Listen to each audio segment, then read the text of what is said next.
جائے، حسین بھی راضی ہو جائے، حسین بھی راضی ہو جائے، مجتہدی تہرانی کا کہ نماز پڑھا رہے تھے اور پیچھے جو ہے وہ آیت اللہ مدنی نماز پڑھ رہے تھے، تو اچانک سے دیکھا نماز کے بعد انہوں نے گریہ شروع کر دیا، رونا۔ ان کا کیا ہو گیا، نماز میں کوئی مشکل؟ کہا نہیں، میں نے دیکھا نماز جب ختم ہوئی تو لوگ اٹھ کے جا رہے تھے، تو میں نے وقت کے امام کو دیکھا اور امام فرما رہے ہیں یہ لوگ میرے لیے دعا کیوں نہیں کرتے؟ کیا ان کا امام حاضر ہے ان کے درمیان میں؟ کتنی ہماری پریشانی ہے وقت کے امام کے لیے، ہم کتنا اپنے بارے میں پریشان ہیں اور کتنا امام کے بارے میں پریشان ہیں۔ اسی سے پتہ چل جائے گا کہ ہم اپنے امام کے کتنے قریب ہیں اور اپنے آپ سے کتنے قریب ہیں۔ It's very simple. ابھی میری جتنی بھی پریشانی ہے، میرے کام، میری ساری چیزیں، لیکن کتنی پریشانی ہے، لیکن میں بعض اوقات واقعاً جوانوں کو دیکھتا ہوں، رشک کرتا ہوں، یعنی اپنے لیے شرمندہ ہوتا ہوں کہ آج کا بعض جوان اتنا امام وقت کے لیے پریشان ہے، ہر وقت پوچھتا ہے کہ مولانا کیا کریں، کیا ایسا کریں کہ امام کی نوکری کریں، کیا ایسا کریں کہ امام ہم سے راضی ہوں، کیا ایسا کرے کہ امام ہمیں اپنی فوش میں لے لیں۔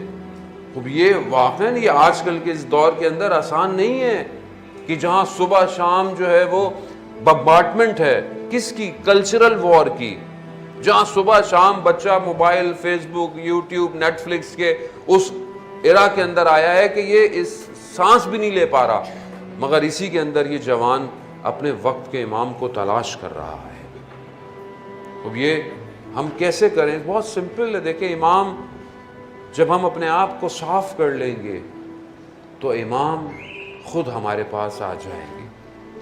سید ابو الحسن اصفہانی کا وہ مشہور واقعہ کہ یہ بہت بڑے اپنے زمانے کے مرجع تھے نجف اشرف میں، لیکن ان کا تعلق اصفہان کے ایک گاؤں سے تھا، اور یہ اس گاؤں سے اصفہان شہر میں آئے حوزہ پڑھنے کے لیے۔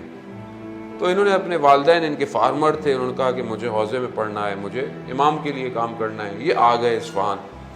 تو ایک دن ان کی والدہ نے ان کے فادر سے کہا کہ جاؤ جا کر دیکھو کہ میرا بیٹا کس حالت میں ہے، گیا ہوا ہے۔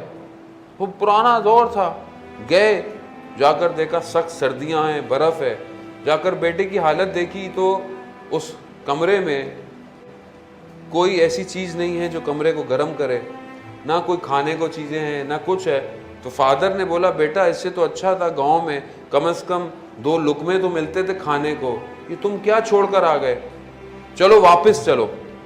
اب باپ کا حکم آپ کو پتہ ہے شریعت میں باپ کی ولایت ہے، باپ کا حکم ہے، آپ کچھ نہیں کر سکتے۔